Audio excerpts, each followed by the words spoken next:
Hello everyone, Julian Charles here of themindrenewed.com, coming to you as usual from the depths of the Lancashire countryside here in the UK. And today, on this 16th of October 2014, I am delighted to welcome to the programme Dr. Angus Menuge, who is Professor and Chair of Philosophy at Concordia University, Wisconsin, and currently President of the Evangelical Philosophical Society. Dr. Menuge earned his BA in England at the University of Warwick and his MA and PhD at the University of Wisconsin-Madison. He joined Concordia University in 1991, and his research interests include philosophy of mind, philosophy of science, Christian apologetics, and the work of C.S. Lewis. Dr. Menuge, welcome to The Mind Renewed. Thank you very much indeed for freely agreeing to join us today. Julian, thank you so much for having me on your show. It's a pleasure. Now, I'm just going to say, excuse me for putting it like that, saying freely agree to join us today, but yeah. I thought that would be a kind of fitting introduction to the subject that we're going to be talking about, which is the subject of free will, human free will. And that is something that I think most of us tend not to think about, particularly in deep philosophical terms. We pretty much all of us simply believe that we have this thing, this capacity, this ability, whatever we want to call it, of free will. We experience moment by moment, so we believe anyway, making decisions, choosing one thing rather than another.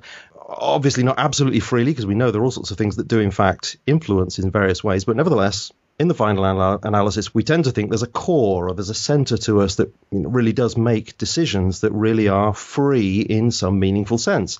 And yet there is a tradition of doubting the existence of this free will, and I think something of a fashion these days for doing that. And I don't know what you think, but I personally think this is inspired by the prevalence of materialistic philosophy in our culture generally, and of course, and in the academy. So that's the subject that we're going to be discussing. What is free will? Do we have it? Do we not have it? And does that matter anyway?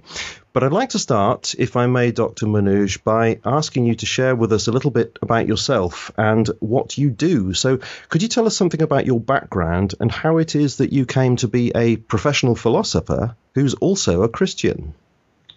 Well, I was very fortunate on the philosophy side that my sixth form college in England, Farnham College, offered philosophy as an elective. So I took that. And then I decided I wanted to go to the University of Warwick to study philosophy. And at that time, I was not a Christian.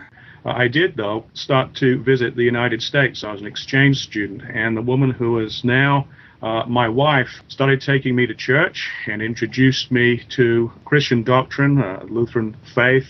I'm an adult convert to the Christian church. And for me, it was wonderful because this was the first time I had heard Christian teaching expressed in a coherent way that really related to my whole life. And I still very much treasure theology as well as philosophy. And in my philosophical work, I try as hard as I can to integrate theology and philosophy and to consider those kinds of issues. Now, that's very interesting, actually, because I wanted to ask you about the relationship between Christianity and philosophy, because the philosopher William Lane Craig often says that there is these days something of a renaissance in Christian philosophy, and he often traces that back to the influence of Alvin Plantinga in the 1960s. And I think a lot of people will be surprised to hear that there is this fruitful relationship. So how would you describe that relationship?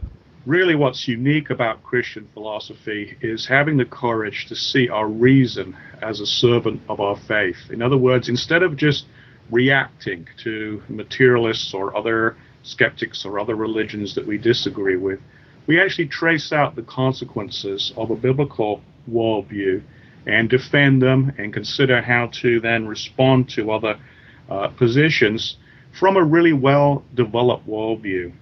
What hadn't worked for Christians was to simply set the Bible directly against developed worldviews. It doesn't work. You have to develop a worldview that's just as well thought out as theirs is. And you see this in the past with people like St. Augustine and Aquinas.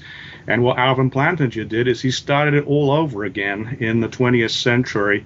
And now we have these wonderful, thriving philosophical associations. We have the Society of Christian Philosophers, and we have the Evangelical Philosophical Society and several others in Europe as well. Mm-hmm.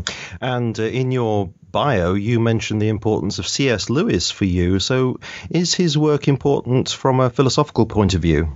Yeah, incredibly important. Walter Hooper said that C.S. Lewis was the most thoroughly converted man he had ever met. And what he meant by that was that Lewis thought out what Christianity meant for every area of our life, not just for personal piety and our individual faith life, but for every area of thought. So he had a response to issues as diverse as capital punishment or economics, and he thought through ethical issues, the philosophy of mind, metaphysics, and so on. He had a systematic Christian approach to every issue. So even though he was not a professional philosopher, he is still a great inspiration to many people who are. So would you categorize him as nevertheless a significant Christian philosopher? I think so. You know, when people say, well, he didn't have a PhD in philosophy, I mean, neither did Socrates. I don't think we should base philosophical ability on whether you have certain bits of paper. Absolutely. And no. As Victor Reppert said, his philosophical instincts are second to none. So sometimes he could not produce an argument with a technical rigor that Alvin Plantinga could, but he could get the basic argument. He had the right idea, and then it was left for others to sort out the details. And you've already mentioned one of your areas of specialism as being the philosophy of mind just in the last couple of minutes. And obviously that's going to be relevant to what we're talking about today. But I think for those of us who are not particularly familiar with what that involves, could you give us a basic idea of what the philosophy of mind is? Yeah, the philosophy of mind tries to understand what's distinctive about the mind. It has some rather amazing properties. We have our own point of view on the world, subjectivity, which a rock or a tree doesn't have. We have intentionality, which means that we can think about other things. But it doesn't seem that the state of a computer or a rock is about anything else, whereas our thoughts are. And we have rationality, which means that we can consider various reasons and draw practical and theoretical conclusions. And it seems, and it's the universal default assumption of human beings, that they have some measure of free will, that there are some decisions which are really up to them. And so the philosophy of mind tries to figure out what is the nature of these remarkable features of the mind, and then how do they relate to the rest of the physical world. Right, so that leads us actually really nicely into the subject then of free will. And I have to be a bit more precise about it, because what it is that you're arguing for is libertarian free will, which we'll get onto in a moment. And I very strongly believe in this as well. And this, of course, is libertarian in a strictly philosophical sense, not a political sense. So perhaps we should start with a definition of what precisely we're talking about here. How would you define this libertarian free will?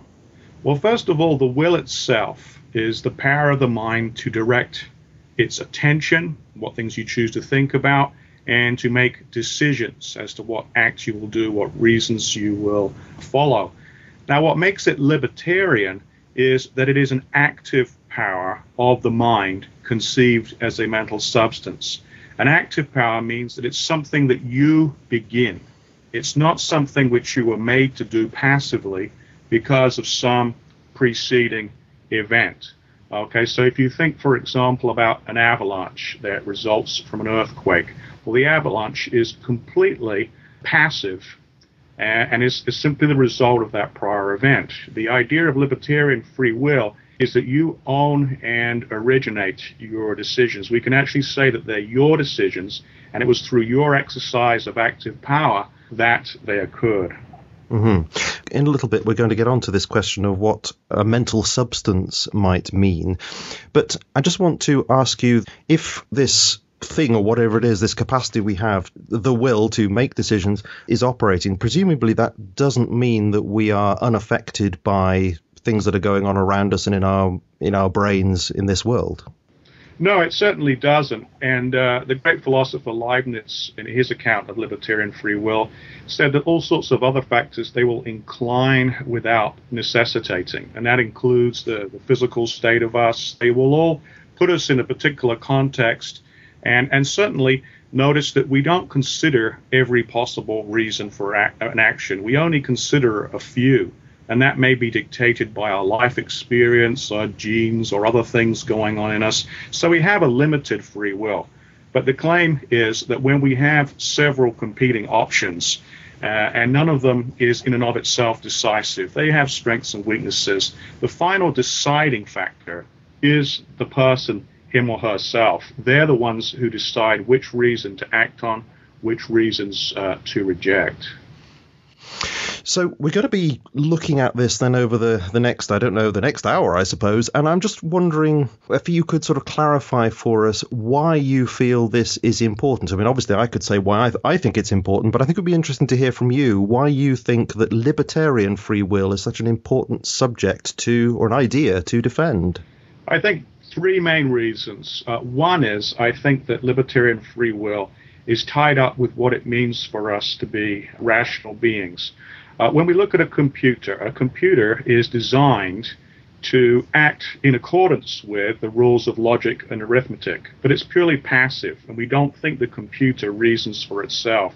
Free will seems to involve this ability to break free of this ordinary contingent order, look at various reasons, and to try to decide which is the best one to follow. If we're not independent of the causal order, we simply can't break free and do that. So I think that the kind of rationality we credit ourselves with is closely tied to free will. The second reason is a moral reason. I think that libertarian free will is necessary if you're going to take seriously moral responsibility, in the sense that finally it's up to you what action that you do. Because on other views of human beings, although you may be causally responsible for doing something, you can always go back to other prior factors outside of your control, and they're just as causally responsible. So you don't get the idea that anything you ever do is really up to a person, and that's catastrophic for holding people responsible and for the operation of the law. There's now quite a few philosophers of law, for example, who really don't think that the purpose of punishment is actually to give people their just deserts for a crime that they committed. It's simply something that you do because it will have better social consequences. The reason is purely utilitarian. It does not have anything to do with your deserving that punishment. And a third reason, I think that the very nature of love, this is for Christians in particular, this is terribly important. One of our strongest intuitions is that love cannot be compelled. There used to be a doll you could buy called Chatty Cathy, and you'd pull a cord, and the doll would say, "I love you." Well, nobody thinks that the doll, in fact, does love you, and it seems the nature of love has built within it the ability to defect. And this is terribly important, of course, in Christian theology, because this allows us to account for the origin of evil in the world without God being the origin of that evil. If we have no free will, but God does, then it looks as if God would be responsible for the evil in the world. But if we have free will, then we can see how we could produce evil. Then we need some account, okay, why is free will valuable? Well, it's valuable if our God is a God of love, and making beings in his image means that he wants us to be creatures of love. He wants us to love him and to love our neighbor. And it seems that free will is tied up with that ability to love. Mm-hmm. It's interesting you brought up that image there of the doll, and of course immediately jumped into my mind was that famous film The Stepford Wives, and of course the reason why that works is because we're so appalled by the idea of it. So yeah, indeed. Now we're talking about this thing called libertarian free will, so we're not saying just free will. That implies that there must be some other account of what free will is, and I'm aware of one of them, which is usually referred to as compatibilism. So could you tell us what compatibilism is, and if you think that it's got anything going for it at all, and perhaps if there are any other ideas out there as to how we should understand free will? Yeah, I used to be a compatibilist. It was the popular view in philosophy for a long time. What it basically tries to say is that all your decisions are passively caused, just like everything else. But however, we can still distinguish between somebody being free and unfree. If you're free, it's because your decisions are caused by your reasons, by what you want, by what you believe. If you're unfree, well, then it would be like, for example, the drug addict who believes that taking this drug will kill them and actually perhaps in some sense wants to stop, but still keeps on taking the drug. And so the decisions are no longer responsive to their reasons. And so a lot of philosophers think that you can have determinism and still have free will. Free will means that your decisions are caused in the right way, namely by your own reasons. So this is the idea of, would it be proper function, that you're properly functioning as a human being? And if you're doing so, then those decisions, we call those free. But if you're not properly functioning, for whatever reason that might be, accident, injury, drugs, as you say, then that somehow makes you not free. Have I got that right? That would be a way of putting it. Yeah, one of my professors at Madison had a view rather like that. In other words, it's the proper functioning of the decision-making apparatus is the way he would like to put it. And as long as that was happening, then we count you free. If it wasn't because you had somehow compulsive beliefs and desires or something like this, then we wouldn't count you as free. Okay, so defending this libertarian free will, which we're going to tease apart even more in the next few minutes, I want to throw at you some rebuttals to this idea, and I think this will be quite useful to sort of test the idea, bring out the idea. So there are various ways in which people do argue against the idea of libertarian free will. I probably haven't got all of them here, but I want to ask you about a few. The most popular one, I think, is the idea that all of our actions, whether they're physical actions, mental actions, are fully determined by natural causes. And so what we think of as libertarian free will is in fact some kind of illusion. And I came across the author Daniel Wegner, who says in his book, The Illusion of Conscious Will, and I'm just going to quote this little sentence from him, "It usually seems that we consciously will our voluntary actions, but this is an illusion." So how do you respond to that? Yeah, Wegner takes the view that we simply have these previews of what we will do, and then it's caused just by our brain. He actually, though, is saying that we don't have free will. That's a little bit of a different position. I would say that falls in the category of hard determinism. But the real issue here is in that what you count as natural causes depends on your metaphysics. For typical materialists, they only allow events, and events passively occur because of prior events. For every event, there's a preceding cause. The libertarian has a fundamentally different metaphysics. He recognizes the idea of substances, things, which can continue as the same kind of thing over time, and these things have capacities and powers. So you might think about the capacity and powers of a magnet, for example. That's a substance which has certain magnetic properties. And philosophers like Richard Swinburne and E.J. Lowe argue that you could make sense of everything that occurs in nature using an ontology that recognizes the primary force in causation as at the level of substances. Now, substances are quite different. They're independent entities, and they can initiate things because of their own causal powers. Sometimes they will act passively, okay? And in the case of typical physical substances, they do. So if something dissolves in sulfuric acid, that's purely passive. But there is no problem with the idea of a substance which also has active causal powers, and that's the claim that's made about rational beings with free will. Okay, so the fundamental difference here is to just bring in a different metaphysics. When you understand that metaphysics, all of a sudden the idea of libertarian free will makes perfect sense. Okay, this is related to the idea of an immaterial substance, I believe, and so if I've got you correct here, so we'll be coming on to that in a few minutes. I just want to throw a quote at you from Wegner to see how you react to this. Let me just quote it. He's saying it would be logically possible for us to find out why it is that we choose to read his book. And he says, we could do it this way. A team of scientific psychologists could study your reported thoughts, emotions, motives, your genetics, your history of learning, experience, development, your social situation, culture, your memories, reaction times, your physiology, neuroanatomy, lots of other things as well. If they somehow had access to all the information they could ever want, the assumption of psychology is that they could uncover the mechanisms that give rise to all your behavior, and so could certainly explain why you picked up this book at this moment. Now, to a lot of people, that would seem very, very convincing. But from what you've said, you seem to be doing some kind of end run around all of that and saying, no, look, we need to look at it in a different way. Yeah, I mean, for one thing, his idea that you could use people's reported thoughts is actually inconsistent with his view, as Richard Swinburne points out, because his view actually implies epiphenomenalism, where the mind does not have any causal impact on the world.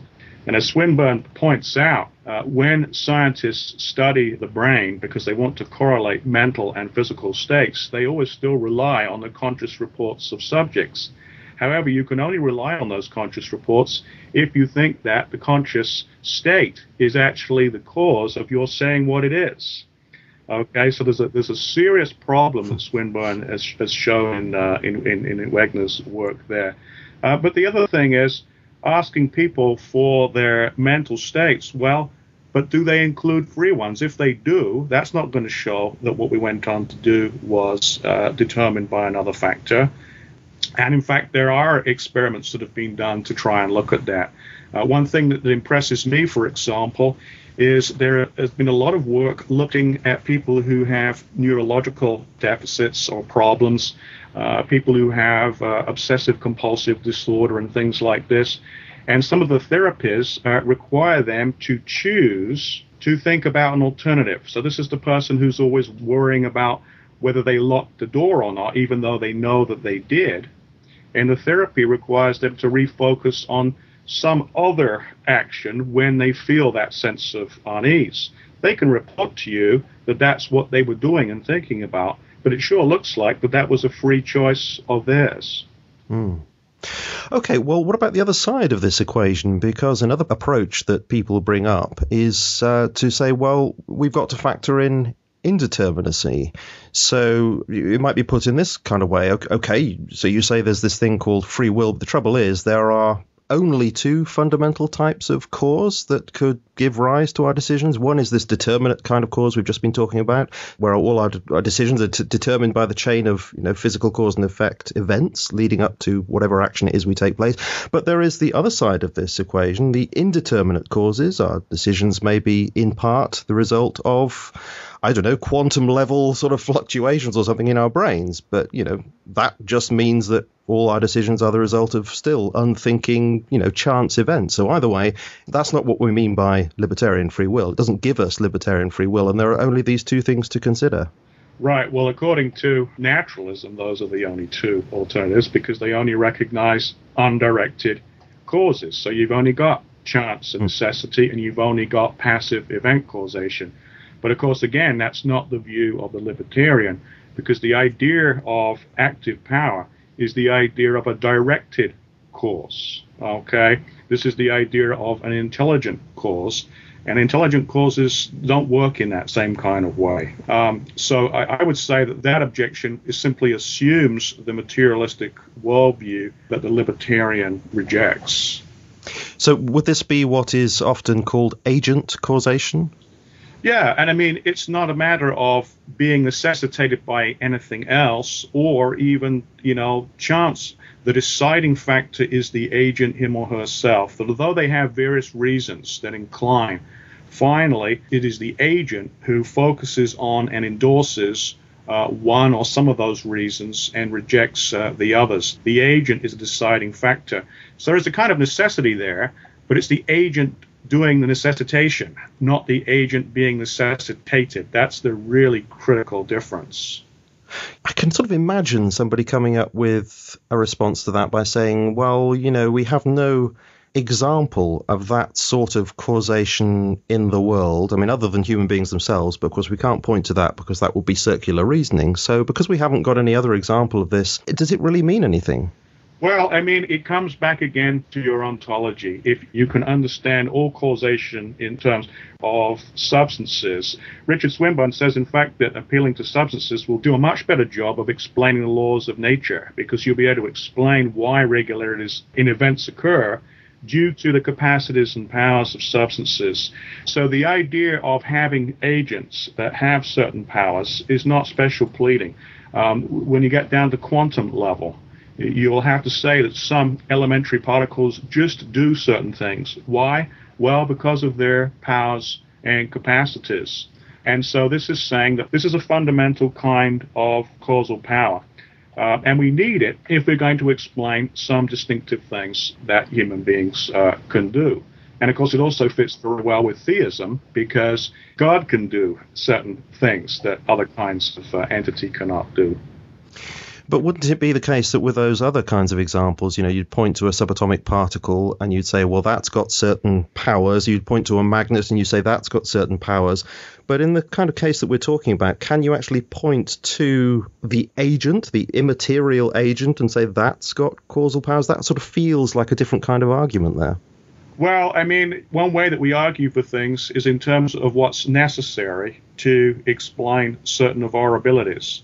If you look at the research that was done on neuroplasticity and exploiting the power of the mind to refocus on alternative behaviors, and this would actually change pathways in the brain, it looks like this is empirically driven. We have very good reason for thinking that consciousness does not reduce to any physical property of the brain, and yet conscious attention is necessary for those kinds of cognitive therapies. It's used, for example, with depression, obsessive-compulsive disorder I mentioned, arachnophobia, dyslexia, Tourette syndrome. And in every case, the most important factor is that you consciously focus on some alternative behavior or you do something differently.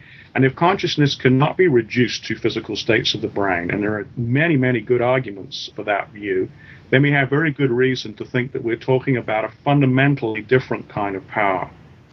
And a few minutes ago, you actually mentioned that God also has this fundamentally different kind of power.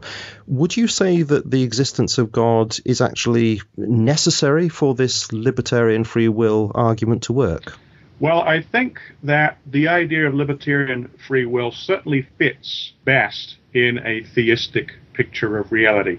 Because God himself is the premier agent. He is an immaterial mind with libertarian free will, since clearly nothing is making God do what he's doing. He is the origin of various decisions that he makes. And so once you accept the existence of such a God, and if you accept the teaching that human beings are made in God's image, it's very plausible and very credible that we have similar, though more limited, powers, because there is a similarity between us and God. Whether that's an absolutely tight logical connection is debatable. There have been a few individuals, most recently John Searle has come around to seeing that you do need libertarian free will to explain our reasoning. And as a naturalist then, he just has to say that somehow the right kind of subject, a non-Humean self, he says, and the right kind of libertarian free will emerges from the brain as a higher order state. So you will find a minority of naturalists who will endorse it.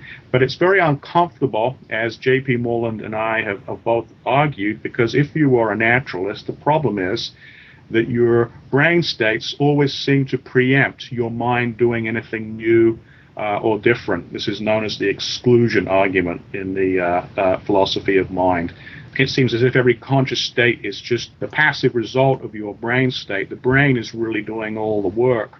And it's very hard to avoid then the same kind of conclusion as Daniel Wegner, that really your conscious states are just previews of your behavior. I have come across various Christian writers who seem to speak in these sort of emergent terms. And one guy whose book I came across, a guy called William Hasker, was arguing that this capacity sort of arises out of complexity. Are there many Christians who think along these lines? Well, you've got a couple of different views. Hasker is an emergent dualist, and he wants to say that a mental substance somehow arises from sufficiently complicated brains. And then you also have the Christian physicalists, people like Van Inwagen and Kevin Corcoran and Nancy Murphy and some other individuals like that, who want to talk about these higher order emergent mental states, and yet at the same time claim that we're purely physical beings. That's not Hasker's view. He certainly is a dualist. So yeah, there are some people who are trying to make their accounts sort of fit a little bit more with the standard science of the day. I don't think that's the right way to go, because I think that as Christians we should base our anthropology by understanding the nature of God and what it is for human beings to be made in his image. Do you think it's reasonable, or I suppose I would say rationally justified, for people to believe in libertarian free will, even though they don't have these kinds of sophisticated arguments that you're putting forward, or indeed any argument whatsoever? And I mean, I'm here thinking of things that I've read where it says something like, just because we think we experience X, Y, or Z doesn't actually mean that it's true. Our senses, often deceive us, so we can't just appeal to our experience on this kind of question. But I'm thinking, can't we take a position a bit like the philosopher Alvin Plantinga and say something like, well, my experience of libertarian free will is just as certain for me as my experience of, say, the past or other minds and things like that. And unless I've got some really good reason to believe that that's not true, then I'm actually quite rational to go with my basic experience on this. I mean, how do you react to that kind of argument? Yeah, I think it's very well taken. I mean, Thomas Reid's approach in responding to David Hume's skepticism about the self and many other things is that we seem to have a stock of natural default judgments about ourselves and the world, and they seem to be presuppositions of rational inquiry. And so we would have to have extremely good reasons to reject them. And the average person who hasn't really thought through it one way or another, but finds himself naturally thinking of himself as having libertarian free will, which even most naturalists admit is the default opinion of people throughout history and around the world, they're entirely justified in holding on to that view. The burden of proof is always on the skeptic. Just like in the Cartesian case, he says there could be an evil, deceiving demon. Okay, well, but what's the evidence that that's really going on? Unless you can convince me of this, I'm perfectly justified in believing what I naturally do. Well, I think that's a relief for many of us that we can believe ourselves and hold ourselves as rational to believe in such things as free will without necessarily having a whole massive page of bullet points listing a load of arguments. So that's great news. Now, a lot of what we've been saying so far, we've sort of been touching on this business of the immaterial mind. Would you say that the immaterial mind is equivalent to what has historically been called the soul? Well, there may be some subtle differences when you think of biblical anthropology. That describes us in 1 Thessalonians chapter 5, verse 23 as really a union of body, soul, and spirit. And there are questions there which probably should be left to the best Bible scholars. But I, at least, tend to think that it's most natural to think of the soul as the enduring substance. And the idea here of a substance is a continuum, something that persists as the same thing over time. And our reason for believing in such an entity is that our thoughts seem to always be tied to the life of one particular individual. You can't have ownerless thoughts. In a library you've got books, but they're not thoughts. Thoughts cannot be detached from thinkers. And so metaphysically, it's natural to think of thoughts as what are called modes of thinkers. So you and I may both think that the Eiffel Tower is in Paris, but my thought that the Eiffel Tower is in Paris belongs to me and yours belongs to you. And so you need to have some explanation of the way that particular thoughts are unified with one subject. And I would argue as well, in order to account for the ability to reason over time, because it takes time to reason, and it makes no sense of reasoning if the person who has the conclusion is not the same person who entertained the original premises. You've kind of already talked about this, but I think a concern that might be in some people's mind is really a kind of problem with the use of the word substance. So perhaps you could help us out a little bit more about that. I mean, if we're talking about an immaterial substance, that sounds like a contradiction in terms. So could you just explain that a bit more to us? Well, I don't think that because you've got Thomas Hobbes, who thought that the idea of an incorporeal being was nonsense on stilts. But I think that the idea of a mental substance makes perfect sense. I mean, if you go back to the writings of Descartes, and he goes through his analysis of all his experience and thoughts and realizes that he could be deceived about lots of things, finally says, I think, therefore I am, Why? Well, because his thoughts cannot be detached from him. So the one thing which is most certain about him is that he is the thinker of those thoughts, that he is the bearer of those thoughts. And a substance is something which is a bearer of properties and which can persist over time. So the idea of a mental substance is simply the idea of a substance that can bear thoughts over time. And it seems to be required for us to understand why all and only our thoughts belong to us. And also, how it is that we persist over the time it takes to do some thinking, and why we're the ones who are responsible, for example, for an action that we did yesterday. So we need to get away from the idea of actually trying to picture what this substance is as a goo or a set of pebbles or something like that. That's just distracting us really from the idea that you're expressing here. Yeah, I mean, the arguments for it are largely two kinds. Introspection, we are able to discern this unity so that we can have many experiences at once, and we realize that it's the same I that has them. So, for example, you can feel the warmth of sun on your temple, you can hear the birds singing, you can be reading a book and so forth, and you're aware that these are all experiences of you. That implies there has to be something identical. It'd be very different if they were all somehow on different tracks, because then there'd be no one subject to aware of them all. So our experience as well, but behind that as well, it's a transcendental argument. That is, what will make the most sense of the experiences that we have?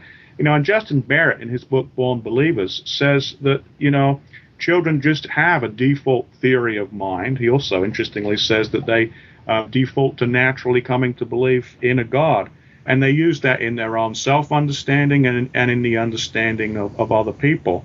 And what lies behind that is the idea that philosophers would call mental substance. So if we have this mental substance, or we are this mental substance, there is this I that we're talking about here. That reminds me of the kind of thing that C.S. Lewis wrote about in his brilliant book, Miracles, where he seemed to speak about human beings as having minds that are truly supernatural, that are not part of nature. And he does kind of offer a loose definition of what he means by nature. Perhaps you could tell us what you think by nature. And so when we perform acts of the will, we are sort of creatively inputting into the universe in some ways that's analogous to God's own creative activity, like mini miracles almost. I mean, do you feel that I've got him right there? Do you see it a bit like that? That's the way that Lewis talks in Miracles. Of course, there's some relativity here, because one could define anything as natural that God created, in which case angels would be natural and so would our souls be. But I think the reason that Lewis said that was that he wanted to explain how when we reason, we break free from the ordinary machine-like level of causation, because he said that when we reason, we have to access, for example, that something logically follows.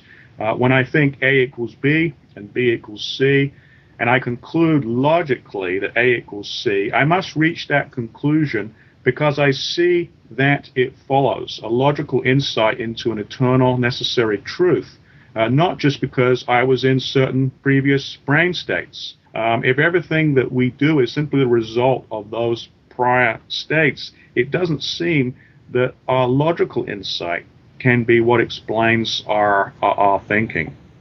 This kind of brings me to neuroscience, because it's often claimed that the findings of neuroscience can map what's happening in our brains, and therefore that correlates with the various actions and decisions we make, and so it's all sort of explained away by that. And therefore, I think the kind of view that you're expressing here can sort of seem old-fashioned and not very scientific. I know that's obviously a very popular view of this. How do you react to that kind of accusation? Well, one thing is to notice that there have been a number of eminent neuroscientists like Wilder Penfield, Jeffrey Schwartz, Muriel Beauregard, and John Eccles, who were dualists. And I think what's very interesting is that when neuroscientists make correlations between our experiences and thoughts, they can observe our brain states using various fancy brain scans today. But in order to make the initial correlation, they still have to actually ask the subject, and they cannot observe the experience or the thought that the subject is having, and they make the correlation on that basis. And the experience or thought as a mental entity is really only accessible to the subject. So I think the illusion that occurs to many people is because they spend all of their time just looking at the physical side, but they say, well, that's all there is. And yet their interpretation of what those physical states mean always goes back to at some time finding out from subjects what the experience was. And Penfield, for example, did famous experiments where he stimulated people's brains with electrodes, which would lead to passively producing behaviors or memories. But he noticed that the patients could tell the difference between those occasions when they chose to do something and when he made them do it. And he concluded there's no contradiction in the idea that, one might make somebody do something by stimulating their nervous system, and the idea that on other occasions, the reason they do what they do is because of a free choice of their mind. And so he was perfectly willing to be a dualist, and yet he was a world-class neuroscientist. And Schwartz and Beauregard likewise hold dualistic views because of the evidence from these cognitive therapies exploiting neuroplasticity, where it is conscious attention, conscious refocusing, which is a very necessary part of the therapy if you want to change the structure of people's brain. Stroke therapy, for example, uses this, where you lose the ability to use, for example, the limbs on your right side because of a deficit in the left cortex. But what can happen through conscious attempts to move the affected limb is that eventually the other side of the brain starts to take control of that limb as well as the other one. And these therapies all require conscious attention. So you're saying that we actually do have no evidence, and in a way we can actually not get at any evidence that suggests that all of our decisions and actions are accounted for purely by brain activity? Well, I mean, there have been attempts to do so, like Benjamin Liebei's famous experiments on free will, but they really haven't stood up to scrutiny. In his case, it seems that you have an urge to act, and then later on you make this decision as to whether you're going to flex your hand or not. But the fact is that the experimental subjects were primed. They were told that when you experience this urge, you can either flex your fingers or you can veto it. And the results are fully compatible with the idea of free will. J.P. Morland, who's been looking at this stuff for decades, points out that really the dualist and non-dualist positions are empirically equivalent. That is, that they can explain all the same observations. So you can't decisively knock out one or the other. What matters, though, is which one gives the most plausible or best explanation of the data. Mm-hmm. Okay, so I'm going to come at it from a slightly different angle, and I'm going to say that one of the most persistent objections to the kind of thing you're saying here is the supposed difficulty of souls or minds interacting with material brains and bodies. So, more generally, how can we ever think of a non-material thing having a physical effect on a material thing? How does that make sense? Yeah, there's a couple of responses to that. First, we can have very good reason for thinking there is a causal connection between two things, even if we don't know how it works. For centuries before molecular theory was discovered, people were confident that a drop in temperature caused water to freeze. They had no idea how. Furthermore, electromagnetism, they thought it had to have the medium of ether. They finally concluded there was no ether, but it was self-propagating. And Richard Swinburne gives the example, for centuries people have discovered if you stick a pin in them, they'll feel pain. And then there's a very reliable evidence for causation between something physical, sticking a pin in yourself, and something mental, the subjective experience of pain. However, I do think there is more that can be said about how it works. And one of my own views that I've been developing in the last few years is that a key to all this is information, because information seems to be a common medium between the mental and the physical. You can have an idea or you can have a volition, which is information in the mental sense. So, for example, you can command your body to raise your arm or something like this. So it exists mentally, and yet it can also exist physically as a motor program, right, which actually raises your arm. Likewise, if you damage your foot, there are certain physical signals, and then you find that physical information becomes mental information in the forms of an experience of pain, perhaps a pain in your foot. So one view that I have is I think that the way that human beings are designed, we're designed as soul-body unions, is that there is a form of automatic translation between information in the two senses. So this is why when somebody says hands up and you command yourself to raise your hands, they actually do go up. And this is why when you step on a nail and sends a signal, you feel pain. I believe that information is the key. And it's promising because information can exist in both forms. It can be in books, and yet it can be in the minds of authors and readers. I do think that the dualist does need to address this question. You're quite right. But I think that modern information theory looks like it could be the most promising line to take on all that. So would this get rid of the objection that I could imagine people coming up with that, this means that natural causes would be broken? So, for example, the conservation of energy would be contravened if we were to have this mental action into the world. Isn't there also the conservation of information? Is that contravened? I don't think so, and I don't think the conservation of energy or other conservation objections are really very impressive, because all our evidence for those derives from purely physical systems. As well, there are examples in physics, for example, where you've got particles that have been twinned and their behavior, somehow what one particle does, so does the other, and yet this cannot be through any transfer of energy because it would have to be faster than the speed of light. I think the primary idea of causation is simply production, making something happen.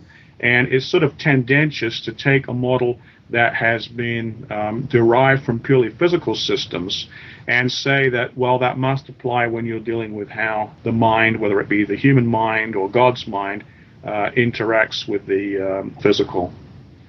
I also, by the way, don't think that this involves a violation of the law of nature, because as C.S. Lewis argued, laws are conditionals. They say if you have a certain cause and certain initial conditions, then other things being equal, you get a certain result. That isn't violated at all if the cause is different or the initial conditions are different, because then, of course, other things are not equal. The real issue is whether we're dealing with an open system or a closed system.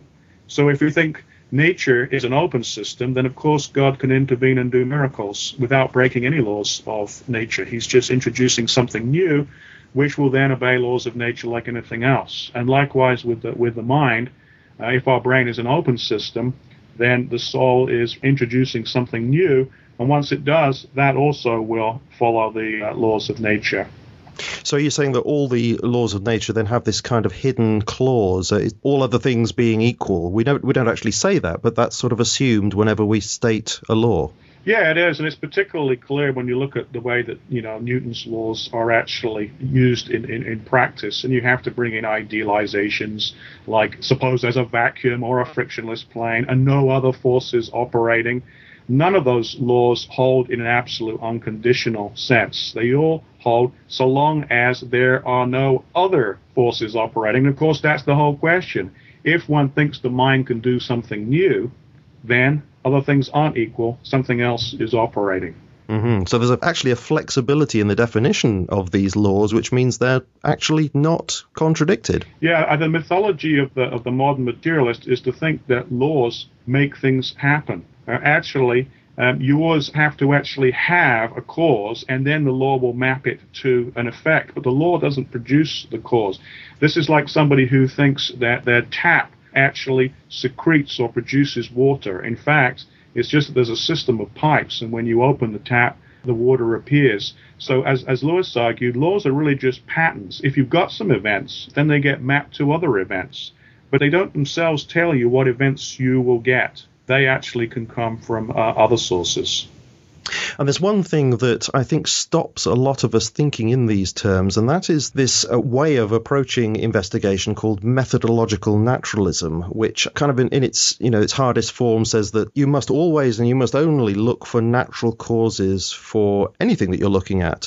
How fundamental do you think that is to sort of shackling the research processes that are going on in academia? Well, I think it is. I mean, on the one hand, methodological naturalism is a very reasonable rule of thumb if you are investigating unintelligent causes. So, for example, if you're saying, well, if they start with these chemicals, what ones will I end up with? there's really no reason to bring in intelligent causes in that case. But if one's investigating historical events, which include, by the way, human actions, notice that when we're doing a murder investigation, we consider, well, could it be a matter of necessity or chance, accidental death, or is it deliberate homicide? We are enabled to infer agency in that case. And the same thing when we do archaeology, the search for extraterrestrial intelligence, work on artificial intelligence, which would accept certain kinds of behavior as pointing to an intelligence if they occurred. So for one thing, I don't think that methodological naturalism actually is used universally. But in certain sensitive areas, it seems to be required as a sort of a priori view when it shouldn't be. Because logically, if in fact an intelligent cause is the real one, by refusing to consider that possibility, it may mean that we will never find the truth. And this would be like the pirate who says, I won't check there on the island for the treasure because it says on the map, here there be dragons. Well, that doesn't mean the treasure is not there. And refusing to look in a certain place for a possible cause is no reason at all to think that is not the true or the best answer. And this comes down really to the logic of inference to best explanation. The inference to best explanation is only as good as the range of explanations that you can consider. So if you disallow some, this is rather like saying, yes, I just won in a foot race against other slow people like me. And so what comes as the winner could be the best of a bad lot. And so methodological naturalism runs a serious risk that what's identified as the best explanation is simply the best naturalistic explanation, which could be abysmal. It could be an absolutely atrocious explanation, really. And it could be that one that appealed to intelligent causes or an immaterial mind was actually far superior. Mm-hmm. And yet I get the impression that so often the possibly far superior explanation is often referred to as a gap. Yes. So like this God of the gaps idea that you're never allowed to make an inference to something that's non-natural, that's supernatural or anything like that, because, that's just a gap in our understanding. One day there will be some natural explanation that will fill that gap in.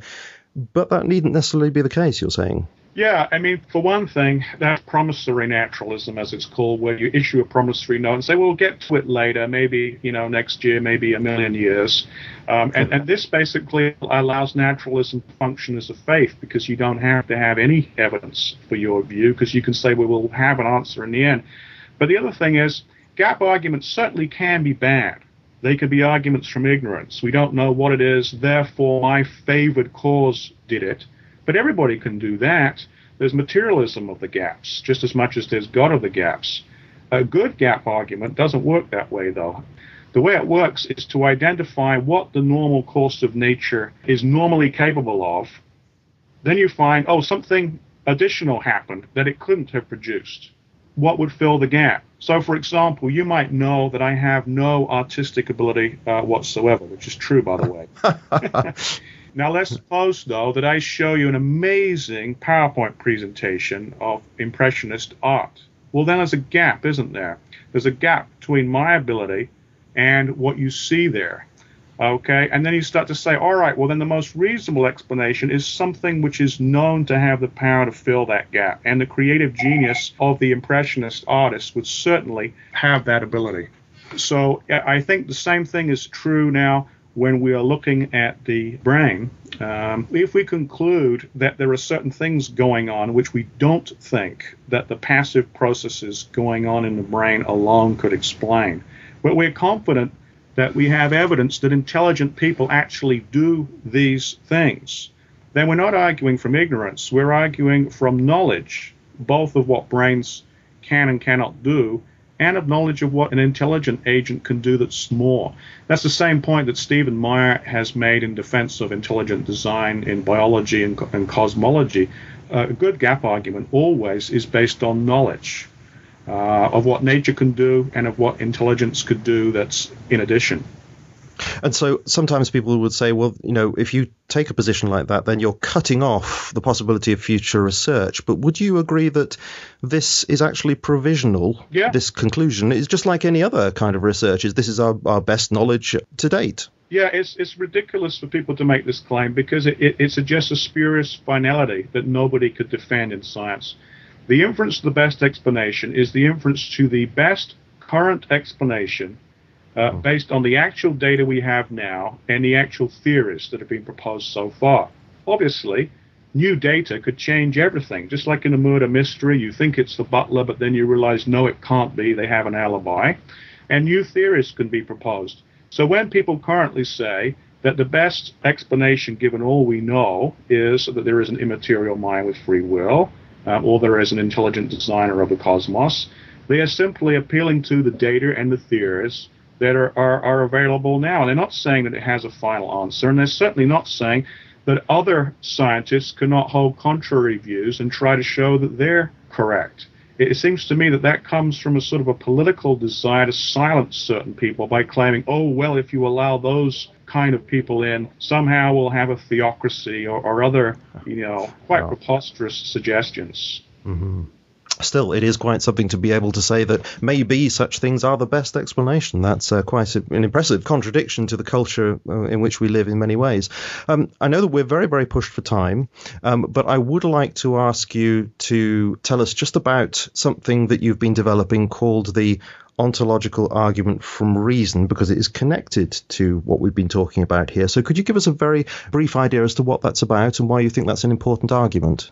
Yeah, the ontological argument from reason is simply an analysis of what's required to make sense of human reasoning. And I argue that you really do need a mental substance. What a mental substance gives you is unity at a time. There is one thing that can entertain all the reasons in an argument. And it also gives you identity over time. So, for example, that simple case I gave before, a subject thinks A equals B and B equals C. It's critical it's the same subject who has both thoughts. It won't help if Jack thinks A equals B and Sarah thinks B equals C. Neither of them have the reason to draw any conclusion from what they know.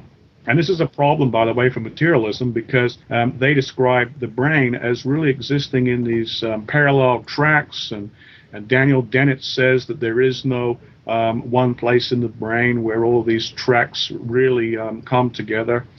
So we need unity at a time. So there's one subject that has and thinks of both reasons, but we also need that subject to exist over the time it takes to draw the conclusion. Because otherwise it would be like Jack believing A equals B and B equals C, and then Sarah concluding that A equals C. Well, Jack doesn't survive long enough to draw the conclusion, and Sarah, although she gets the right answer, does not derive it from her own reasons. And so, again, you don't have one being that can be credited with actually doing the reasoning. And, William Hasker has thought about this, so has J.P. Moreland. And I think it's a real problem for the materialistic view, because they don't really describe a convincing owner or bearer of our reasons. What you actually get is a brain that's in flux and it's in various stages, and there's nothing really that we can see from a materialistic point of view that unifies those states or exists as the same thing over time. And is that related at all to Alvin Plantinga's epistemological argument from reason? Yeah, there's a relationship between the two. His argument from reason is, in a way, premised on the ontology, the weakness of the materialist ontology, that it's not sufficient for us to conclude that we have reliable minds. So in Plantinga's argument, he points out, well, naturalistic evolution really only cares about you producing adaptive behavior, and it's indifferent to whether your beliefs are mostly true. And so, for example, so long as your body runs away from lions, it doesn't matter if you believe they are shrubberies. The actual content of your belief does not have to be true, so long as it produces behavior that enables you to survive and reproduce. There have been various attempts by naturalists to try and, rebut that objection, but I think in the end the objection is stronger than their rebuttals. Oh, well, that's fascinating in itself, actually, and there are things that I'd like to ask you about that, but we are running out of time, and so I won't be able to ask you that, unfortunately. So we'll have to ponder those things in our own minds, and in fact, perhaps do some research for ourselves. And so this is where I'd like to ask you if you can recommend any resources in general, and in fact, any of your own resources that would help people to look into these kinds of areas. Well, certainly, as you mentioned, I wrote the book Agents Under Fire, Materialism and the Rationality of Science. That was about 10 years ago. And I've also done a number of follow-up papers, many of which have been in the journal Philosophia Christi. Most recent one was a special issue of Philosophia Christi on neuroscience and the soul. And I've published chapters in other books as well. And I can probably make available for your listeners some articles that I have done, because some of them might be difficult for people to obtain in other ways. Right now, by the way, I'm working on a successor to Agents Under Fire, which is tentatively called Agents Unbound. And while Agents Under Fire is really kind of a withering critique of the materialist, the Agents Unbound is trying to explore constructively and positively the mental powers of the soul. And is that any easier to read than your previous one? I don't know. I've tried to do over the years some popular articles. It's very difficult. You see, the thing is, if you want to make progress in the academy, you have to write as they write, which means difficult, technical, rigorous. Yeah. But then if you want to actually reach out to, people who are not specialists in the area, you have to write things which are more straightforward. And I think the Christian philosophers should do both. But we can't only do the popular stuff, because then we make no impact on the academy. We have to fight this battle on both fronts. Well, indeed, if you will send me some of those links that you mentioned of articles that you've written, I'll put those in the show notes and people can take a good look at those. And so I know that you've got to go and lecture actually in 10 minutes. So I will say, Dr. Menuge, it has been fascinating speaking to you. It's been quite a demanding conversation, as I think will be quite clear to everybody who's listening. I'm very glad that I had plenty of coffee before we started to get those brain cells going. Yeah. But it worked. It woke me up. So as I say, it has been very, very interesting speaking with you. And thank you ever so much indeed for coming on the program. Oh, thank you so much, Julian, for having you. This was fun. Thank you very much.